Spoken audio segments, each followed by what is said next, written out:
Hello दोस्तों, welcome to Pragyan classes YouTube channel. मेरे YouTube channel पर आप सभी का बहुत बहुत स्वागत है। इस वीडियो में हम डिस्कस करेंगे रसायन विज्ञान के महत्वपूर्ण टॉपिक अणु एवं परमाणु कथन कारण संबंधित महत्वपूर्ण एनसीईआरटी आधारित एमसीक्यू प्रश्नों के बारे में। तो चलिए स्टार्ट करते हैं आज का वीडियो। आज का जो पहला क्वेश्चन है, अभिकथन दिया हुआ है, किसी पदार्थ के 1 मोल में उपस्थित कणों की संख्या निश्चित होती है। तो क्या अभिकथन दिया हुआ है वह सही है? किसी पदार्थ के 1 मोल में उपस्थित कणों की संख्या निश्चित होती है, बिल्कुल सही दिया हुआ है, क्योंकि 1 मोल में कणों की संख्या को हम क्या कहते हैं? एवोगैड्रो संख्या कहते हैं। और एवोगैड्रो संख्या का जो मान होता है कितना होता है? 6.022 इंटू 10⁻23 होता है। ये क्या होता है? एवोगैड्रो संख्या होता है। और यह संख्या हमेशा क्या होती है? समान रहती है, यानी कि निश्चित रहती है। तो अभिकथन क्या है? बिल्कुल सही दिया हुआ है। कारण देखते हैं। किसी पदार्थ के 1 मोल का द्रव्यमान ग्राम में उसके सापेक्ष परमाणु द्रव्यमान के बराबर होता है। तो किसी पदार्थ के 1 मोल का द्रव्यमान ग्राम में उसके सापेक्ष परमाणु द्रव्यमान के बराबर होता है। ये भी बिल्कुल सही कथन दिया है, सही कारण दिया हुआ है। 1 मोल द्रव्यमान उसके परमाणु या अणु के द्रव्यमान से संबंधित होता है। किससे संबंधित है? 1 मोल का द्रव्यमान उसके परमाणु या फिर उसके अणु से संबंधित होता है। लेकिन यह संख्यात्मक मान एवोगैड्रो संख्या के कारण निश्चित होता है। तो इसका जो अभिकथन दिया है वह यानी कि व्याख्या सही से प्रदर्शित नहीं किया गया है। तो ऑप्शन बी क्या हो जाएगा? सही हो जाएगा। सॉरी, ऑप्शन बी, नॉट सी।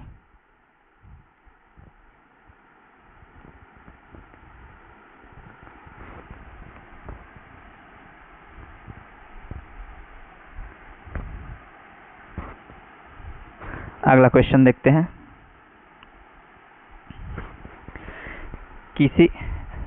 अभिकथन है, परमाणु सदैव संयोजित होकर अणु और आयन बनाते हैं। कारण दिया है, अधिकांश तत्वों के परमाणु स्वतंत्र रूप से अस्तित्व में नहीं रह पाते हैं। तो कौन सा ऑप्शन सही हो जाएगा? परमाणु हमेशा मिलकर अणु और आयन बनाते हैं, यह बिल्कुल सही है। और कारण क्या कह रहा है? अब अधिकांश तत्वों के परमाणु स्वतंत्र रूप से अस्तित्व में नहीं रह पाते, ये भी बिल्कुल सही दिया हुआ है।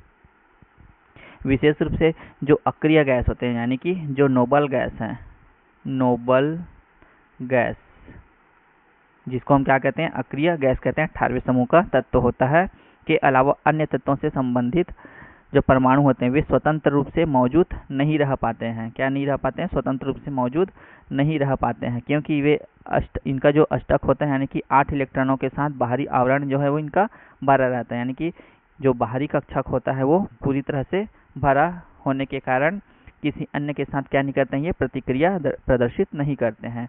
वे या तो इलेक्ट्रॉन को साझा करके या फिर इलेक्ट्रॉन को खो करके या फिर प्राप्त करके स्थिर अष्टक विन्यास प्राप्त करने का प्रयास करते हैं, जिसके परिणामस्वरूप अणु या आयन बनते हैं। इसलिए जो कारण है वो भी बिल्कुल सही दिया हुआ है। और इसका जो व्याख्या है वो भी सही प्रदर्शित किया जा रहा है, यानी कि इसके कारण को बताया गया है।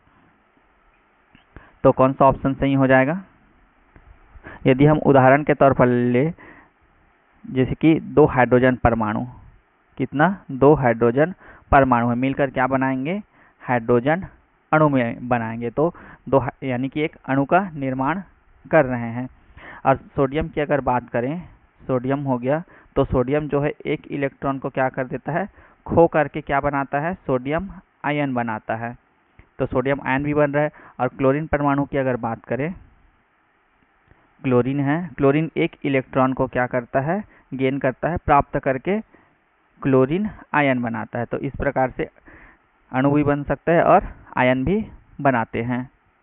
तो कौन सा ऑप्शन सही हो जाएगा? ऑप्शन ए जो है वो सही हो जाएगा। दोनों सत्य है, कारण अभिकथन की सही व्याख्या है। आगे बढ़ते हैं। 3rd नंबर क्वेश्चन है, ओजोन की परमाणुकता 3 है जबकि ऑक्सीजन की 2 है। तो ऑक्सीजन यानी कि ओजोन जो है जिसको हम O3 से प्रदर्शित करते हैं और ऑक्सीजन को O2 से प्रदर्शित करते हैं। तो ओजोन एक अणु है जो 3 ऑक्सीजन परमाणु से मिलकर बना है, इसलिए इसकी परमाणुकता कितनी है, O3 है। और ऑक्सीजन ने 2 परमाणु से मिलकर बना है, इसलिए इसकी जो आणविकता है कितनी है, O2 है, यानी कि 2 है। तो ये बिल्कुल सही दिया हुआ है। परमाणुकता एक अणु बनाने वाले परमाणुओं की संख्या है, ये भी बिल्कुल सही है। जो परमाणुकता होती है एक अणु बनाने वाले परमाणुओं की संख्या, यानी कि इसमें ऑक्सीजन है और इसमें O3 यानी कि ओजोन है। तो 2 ऑक्सीजन मिलकर के क्या बना है, ऑक्सीजन बना, यानी कि 2 ऑक्सीजन परमाणु मिलकर के एक ऑक्सीजन बना रहा है, यानी कि परमाणुकता आ रही है एक अणु की, यानी कि परमाणुओं की संख्या की गिनती हो रही है। परमाणुकता जो है किसको संदर्भित करता है, तो परमाणुकता किसी अणु में मौजूद परमाणुओं की कुल संख्या को प्रदर्शित करता है, इसलिए यह जो व्याख्या है वो सही प्रदर्शित कर रहा है। तो ऑप्शन क्या ए हो जाए, सही हो जाएगा। अभिकथन कारण दोनों सत्य है, कारण अभिकथन की सही व्याख्या भी है। तो option A is the correct answer. आगे बढ़ते हैं चौथे नंबर क्वेश्चन पे। अभिकथन दिया है 1 AMU बराबर 1.66 इंटू 10⁻⁻24 ग्राम होता है। तो क्या बिल्कुल सही दिया हुआ ये जो कथन है। तो 1 AMU यानी कि परमाणु द्रव्यमान इकाई, क्या बोलते हैं इसको, परमाणु द्रव्यमान इकाई, वास्तव में 1.66 इंटू 10⁻⁻24 ग्राम के बराबर होता है। यह जो मान है 1.66 इंटू 10⁻⁻24 ग्राम, 1 ग्राम यानी कि एक जो कार्बन 12 जो होता है परमाणु के द्रव्यमान के 1/12वें भाग, कितना, कार्बन 12, एक कार्बन 12 परमाणु के द्रव्यमान के 1/12वें भाग के बराबर होता है। कौन, 1.66 इंटू 10⁻⁻24 जो ग्राम है, यानी कि 1 AMU जो है। तो ये बिल्कुल सही कथन दिया हुआ है। कारण में क्या कह रहे हैं, 1.66 इंटू 10⁻⁻24 ग्राम कार्बन 12 परमाणु के 1/12वें द्रव्यमान के बराबर है। तो ये भी बिल्कुल सही दिया हुआ है, बराबर है। तो कौन सा ऑप्शन सही हो जाएगा, ऑप्शन ए जो है वो सही हो जाएगा। अभिकथन कारण दोनों सत्य है और कारण जो है अभिकथन की सही व्याख्या भी प्रदर्शित करता है। तो ऑप्शन ए सही उत्तर हो जाएगा। आगे बढ़ते हैं 5वें नंबर क्वेश्चन। ऑक्सीजन में मैग्नीशियम को जलाने पर बनने वाले मैग्नीशियम ऑक्साइड का द्रव्यमान मैग्नीशियम और ऑक्सीजन के कुल द्रव्यमान के बराबर होता है। तो क्या अब जो अभिकथन दिया हुआ है सही दिया हुआ है। तो जो ऑक्सीजन में मैग्नीशियम को जलाने पर, किसको, ऑक्सीजन में क्या जला रहे हैं हम, मैग्नीशियम को जला रहे हैं, तो बनने वाला जो मैग्नीशियम ऑक्साइड है यानी कि MgO बन रहा है, इसका जो द्रव्यमान है मैग्नीशियम और ऑक्सीजन के कुल द्रव्यमान के बराबर होता है। तो क्या कथन सही है, बिल्कुल सही है। यानी कि ऑक्सीजन और मैग्नीशियम का जितना द्रव्यमान है उत्पाद बनने के बाद भी उतना ही द्रव्यमान रहता है, यानी कि द्रव्यमान जो है क्या रहता है, संरक्षित रहता है। जब मैग्नीशियम को ऑक्सीजन में जलाया जाता है तो मैग्नीशियम ऑक्साइड बनता है और बनने वाले मैग्नीशियम ऑक्साइड का जो द्रव्यमान है मैग्नीशियम और ऑक्सीजन के कुल द्रव्यमान के ही बराबर होता है। यह द्रव्यमान संरक्षण के नियम के अनुसार बिल्कुल सही है। तो अभिकथन सही है। कारण देखते हैं, एक रासायनिक पदार्थ में तत्व हमेशा एक निश्चित अनुपात में मौजूद होते हैं। तो क्या सही दिया हुआ है जो कारण है, एक रासायनिक पदार्थ में तत्व हमेशा एक निश्चित अनुपात में मौजूद होते हैं। यह स्थिर अनुपात के नियम का वर्णन करता है। किसका वर्णन करता है, निश्चित स्थिर अनुपात के नियम का पालन कर रहा है। स्थिर अनुपात का नियम क्या कहता है, एक रासायनिक यौगिक में तत्वों का अनुपात हमेशा समान रहता है। कोई भी रासायनिक यौगिक है उसमें तत्वों का जो अनुपात है कैसा रहता है, हमेशा समान रहता है, चाहे यौगिक कैसे भी बनाया गया हो। तो यह भी बिल्कुल सही दिया हुआ है। तो कौन सा ऑप्शन सही हो जाएगा, ऑप्शन बी सही हो जाएगा। इसकी व्याख्या तो प्रदर्शित नहीं कर रहा है। ये तो अभिकथन और कारण दो है, दोनों सत्य है, लेकिन कारण अभिकथन की सही व्याख्या नहीं है। इसमें द्रव्यमान संरक्षण के बारे में बताया है और इसमें स्थिर अनुपात के नियम के बारे में बताया। तो दो अलग अलग स्टेटमेंट होने के कारण इसकी व्याख्या सही प्रदर्शित नहीं हो रही है, इसलिए ऑप्शन बी सही हो जाएगा। आगे बढ़ते हैं 6वें नंबर क्वेश्चन पे।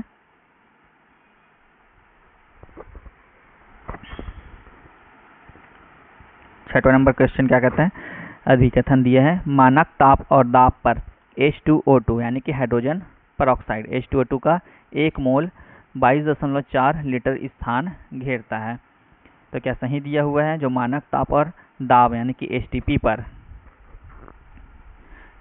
इसको क्या बोलते हैं, STP बोलते हैं, पर 0 degree Celsius, 0 degree Celsius means 0 degree Celsius 0 degree Celsius कितने केल्विन ताप के बराबर होता है, 200, ये फिर 273 केल्विन और 1 ATM दाब, 1 ATM दाब यानी कि 1 एटमॉस्फेरिक प्रेशर पर किसी भी गैस के 1 मोल का जो आयतन है 22.4 लीटर होता है। कितना होता है, 0 डिग्री सेल्सियस या फिर 273 केल्विन और 1 ATM पर किसी भी गैस के 1 मोल का जो आयतन है 22.4 लीटर होता है। और यह सभी गैसों के लिए क्या होता है, समान होता है, चाहे उनका आणविक भार जो है वो कुछ भी हो। तो ये किस नियम के आधार पर है, एवोगैड्रो के नियम के आधार पर है। तर्क देखते हैं, मानक ताप और दाब पर सभी गैसों के मोलर आयतन के मान भिन्न भिन्न होते हैं। तो मानक ताप और दाब पर सभी गैसों के मोलर आयतन के मान भिन्न भिन्न होते हैं, बिल्कुल गलत दिया हुआ है। जैसे उदाहरण के तौर पर देखें, ऑक्सीजन, नाइट्रोजन और हाइड्रोजन ले लेते हैं।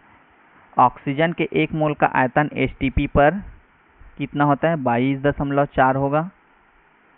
इसका भी STP पर कितना होगा, 22.4 होगा।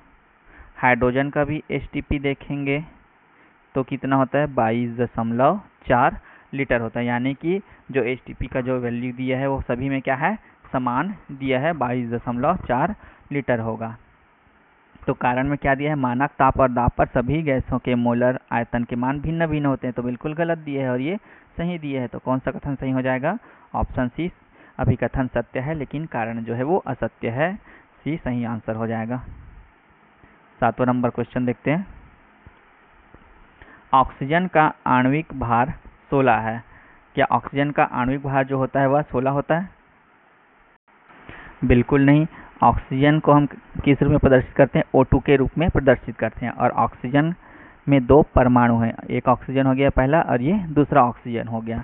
और इसका जो परमाणु, 2 ऑक्सीजन मिलकर के क्या बना रहे हैं, एक अणु बना रहे हैं। तो इसका परमाणु भार देखें तो 16 हो जाएगा, इसका भी क्या हो जाएगा, 16 हो जाएगा। यानी कि ऑक्सीजन का जो परमाणु क्रमांक है 8 होता है, इसमें भी 8 होता है। और इसको डबल कर देंगे तो कितना हो जाएगा, 16 हो जाएगा। तो प्रत्येक में 16 कितना हो जाएगा, 32 हो जाएगा। तो यहाँ क्या आना चाहिए था, 32, यानी कि ऑक्सीजन का आणविक भार 32 होता है, जो कि ये गलत स्टेटमेंट दिया हुआ है। कारण देखते हैं, ऑक्सीजन का परमाणु भार 16 होता है, बिल्कुल 16 होता है, सही दिया हुआ है। तो कौन सा ऑप्शन सही हो जाएगा, अभिकथन असत्य है लेकिन कारण जो है बिल्कुल सत्य है, ऑप्शन डी करेक्ट हो जाएगा। आगे बढ़ते हैं 8वें नंबर क्वेश्चन पे, एल्यूमिनियम का द्रव्यमान, परमाणु द्रव्यमान 14 होता है, बिल्कुल गलत। एल्यूमिनियम का परमाणु द्रव्यमान कितना होता है, 27 होता है। कारण देखते हैं, एल्यूमिनियम का एक परमाणु कार्बन 12 परमाणु के द्रव्यमान के 1/12 भाग से 27 गुना भारी है। तो बिल्कुल सही दिया हुआ है। जो एल्यूमिनियम का एक परमाणु है कार्बन 12 परमाणु के द्रव्यमान के 1/12 भाग से 27 गुना भारी है, बिल्कुल सही दिया हुआ है। तो कौन सा ऑप्शन सही हो जाएगा, अभिकथन जो है सत्य है लेकिन कारण जो है असत्य दिया हुआ है। अगला क्वेश्चन देखते हैं 9 नंबर क्वेश्चन,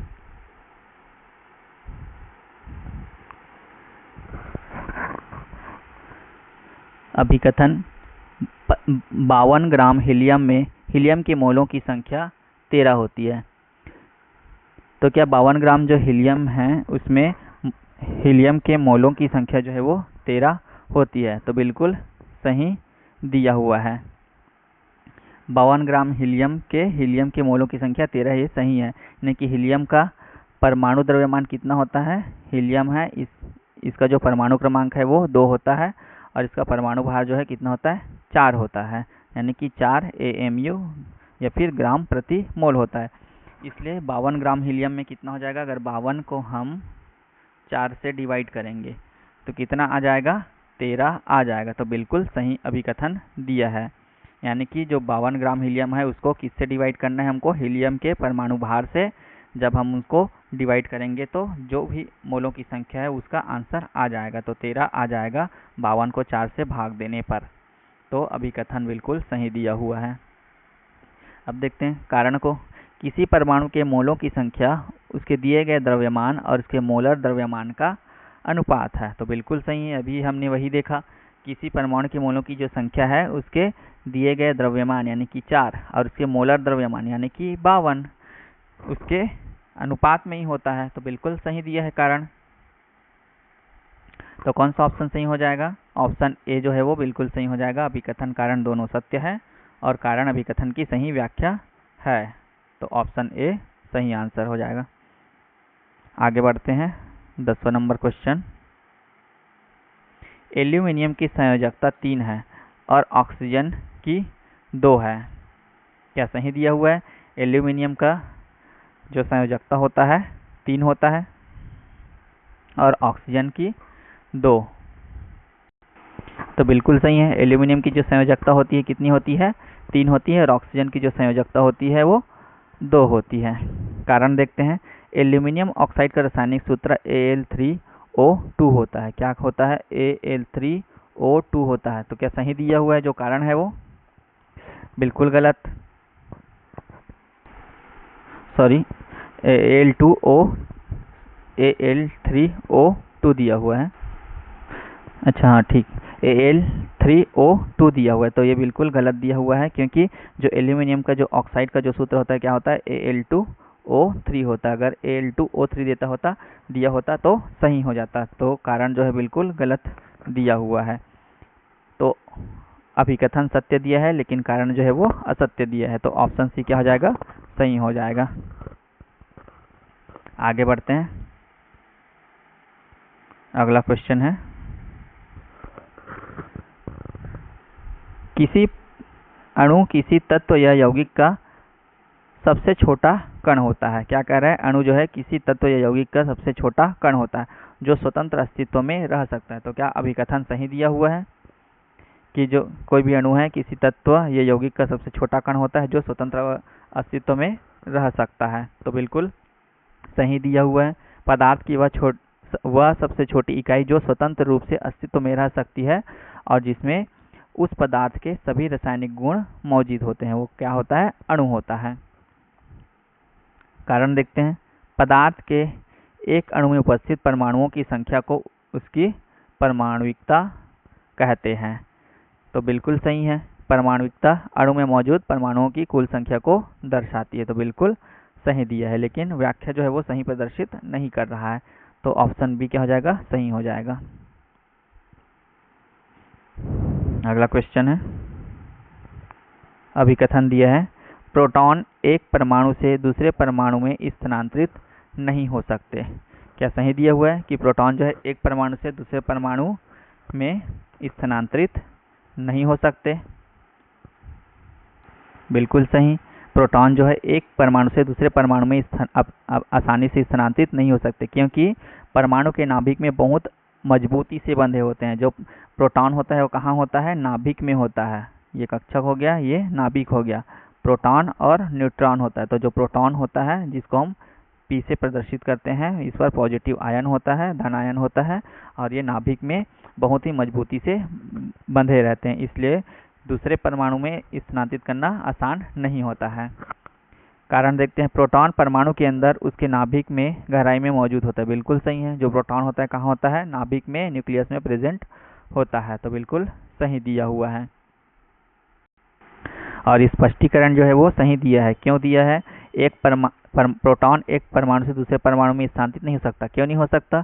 क्योंकि प्रोटॉन परमाणु के अंदर उसके नाभिक में मौजूद होता है, इसलिए वो स्थानांतरित नहीं हो सकता। तो बिल्कुल सही व्याख्या प्रदर्शित किया है। Option A is the correct answer. अगला क्वेश्चन है, अभिकथन दिया है, जल के अणुओं में हाइड्रोजन और ऑक्सीजन सदैव 1:8 के अनुपात में होते हैं। तो क्या सही दिया हुआ है? जो जल के अणु है यानी कि H2O होता है, इसका जो अनुपात होता है कितना? 1:8 होता है। यह निश्चित अनुपात के नियम का पालन करता है। तो बिल्कुल सही दिया है, जिसके अनुसार क्या होता है? निश्चित अनुपात के नियम में किसी भी यौगिक में उसके तत्वों का अनुपात हमेशा स्थिर रहता है, चाहे यौगिक को कैसे भी बनाया गया हो। बिल्कुल सही दिया हुआ है। तर्क देखते हैं। कारण, जल स्रोतों और निर्माण विधि की परवाह किए बिना स्थिर अनुपात के नियम का पालन करते हैं। बिल्कुल सही है, स्थिर अनुपात के नियम का पालन किया जाता है, तभी 1:8 का जो रेशियो है वो प्राप्त होता है। और सही व्याख्या भी प्रदर्शित कर रहा है। तो ऑप्शन ए क्या हो जाएगा? सही हो जाएगा। अभिकथन कारण दोनों सत्य है और कारण अभिकथन की सही व्याख्या है। अगला क्वेश्चन देखते हैं।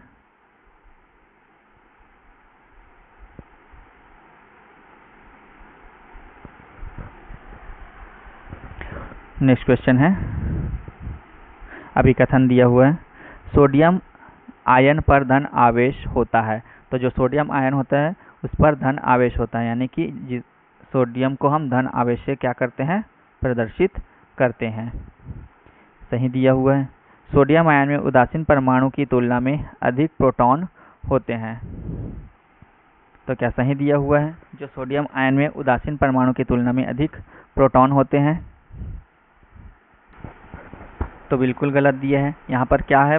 सोडियम आयन दिया है, तो सोडियम आयन में क्या हो रहा है? इलेक्ट्रॉन की कमी हो रही है, यानी कि इलेक्ट्रॉन जो है कम हो रहा है और उसके साथ साथ क्या है? प्रोटॉन की कमी हो गई है।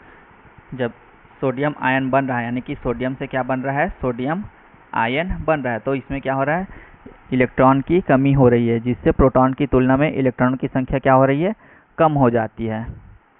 प्रोटॉन की तुलना में इलेक्ट्रॉन की संख्या जो है क्या हो जाती है? कम हो जाती है। तो सोडियम में कितना? 11 इलेक्ट्रॉन और 11 प्रोटॉन होता है। और अगर सोडियम आयन की बात करेंगे तो इसमें एक इलेक्ट्रॉन कम हो रहा है, तो 10 इलेक्ट्रॉन हो जाएगा, लेकिन प्रोटॉन क्या रहेगा? सेम रहेगा। और कारण में क्या कहा है? सोडियम आयन में, यानी कि ये जो सोडियम आयन है Na+ में उदासीन परमाणु यानी कि Na की तुलना में अधिक प्रोटॉन होता है। तो दोनों में कैसा होता है? समान होता है। इसमें भी 11 प्रोटॉन, इसमें भी 11 प्रोटॉन, बल्कि इलेक्ट्रॉन में कमी हो रहा है। तो बिल्कुल गलत दिया हुआ है। तो अभिकथन जो है सत्य है, लेकिन कारण जो है असत्य है। Option C is the correct answer. अगला क्वेश्चन देखते हैं। जल में हाइड्रोजन के द्रव्यमान और ऑक्सीजन के द्रव्यमान का अच्छा रिपीटेड क्वेश्चन है। आगे बढ़ते हैं नेक्स्ट क्वेश्चन पे। आयन सदैव धनावेशित होते हैं। तो क्या आयन सदैव धनावेशित होते हैं? अगर सोडियम की बात करें, एक इलेक्ट्रॉन को खोकर क्या बना लेता है? सोडियम प्लस आयन बना लेता है। अगर क्लोरीन की बात करें, एक इलेक्ट्रॉन को लेकर के क्लोरीन माइनस आयन बना लेता है, तो हमेशा धनावेश नहीं बनता। बिल्कुल गलत कथन है। आयन इलेक्ट्रॉन के त्यागने या ग्रहण करने से बनते हैं। तो आयन बिल्कुल बन रहे हैं। अगर सोडियम जो है इलेक्ट्रॉन को ग्रहण करेगा तो सोडियम आयन यानी कि प्लस आयन बनाएगा, और क्लोरीन जो है एक इलेक्ट्रॉन को ग्रहण करके क्या है? त्याग करके सोडियम जो है एक इलेक्ट्रॉन को त्याग रहा है, तो सोडियम प्लस आयन बना रहा है, और क्लोरीन जो है एक इलेक्ट्रॉन को ग्रहण करके Cl- आयन बना रहा है। तो बिल्कुल सही दिया है। तो अभिकथन सत्य है, लेकिन कारण असत्य है।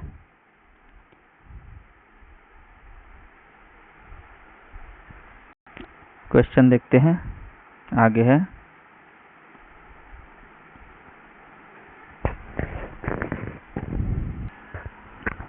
अभिकथन है, SO2 यानी कि सल्फर डाइऑक्साइड के 1 मोल में ऑक्सीजन के 1 मोल में उपस्थित अणुओं की संख्या 2 गुनी होती है। क्या सही दिया हुआ है? कि SO2 यानी कि सल्फर डाइऑक्साइड के मोलों में ऑक्सीजन के 1 मोल में उपस्थित अणुओं की संख्या दोगुनी होती है। गलत कथन है, क्योंकि किसी भी गैस के 1 मोल में अणुओं की संख्या हमेशा समान होती है। क्या होती है? समान होती है। दोगुनी दिया हुआ है तो गलत हो जाएगा, जो कि एवोगैड्रो संख्या के बराबर होती है। एवोगैड्रो संख्या कितना? 6.022 गुणित 10 की घात 23 के बराबर होती है। तो दोगुनी नहीं होती है, बराबर होती है, सेम होती है। कारण देखते हैं। SO2 यानी कि सल्फर डाइऑक्साइड का आणविक भार ऑक्सीजन के आणविक भार का दोगुना होता है। तो सल्फर डाइऑक्साइड का आणविक भार ऑक्सीजन के आणविक भार का दोगुना होता है, यह भी गलत है। सल्फर डाइऑक्साइड का आणविक भार कितना होता है? 64 ग्राम प्रति मोल होता है। कितना होता है? 64 ग्राम प्रति मोल होता है। जबकि ऑक्सीजन का जो आणविक भार है कितना होता है? 32 ग्राम प्रति मोल होता है। तो दोनों में डिफरेंस है। एक मिनट देखते हैं। SO2 का आणविक भार ऑक्सीजन के आणविक भार का दोगुना होता है। अच्छा, इसमें 32 दिए है। ऑक्सीजन का जो आणविक भार कितना है? 32 है। और सल्फर डाइऑक्साइड का कितना? 64। तो 32 कितना होता है? 64। ठीक, दोगुना। तो बिल्कुल सही कारण दिया हुआ है, लेकिन जो अभिकथन है गलत दिया हुआ है। तो ऑप्शन डी क्या हो जाएगा? सही हो जाएगा। अभिकथन असत्य है, लेकिन कारण जो है वो सत्य है। तो option D is the correct answer. तो आज की वीडियो में बस इतना ही। मिलते हैं नेक्स्ट वीडियो में। यदि आपको यह वीडियो पसंद आए तो लाइक, शेयर एंड सब्सक्राइब जरूर करें। यदि आप इस वीडियो का PDF प्राप्त करना चाहते हैं तो हमारे टेलीग्राम ग्रुप में ज्वाइन कर सकते हैं। वहां पर आपको यह जो PDF है प्राप्त हो जाएगा। टेलीग्राम ग्रुप का जो लिंक है डिस्क्रिप्शन बॉक्स में दे दिया गया, आप वहां से ज्वाइन कर सकते हैं।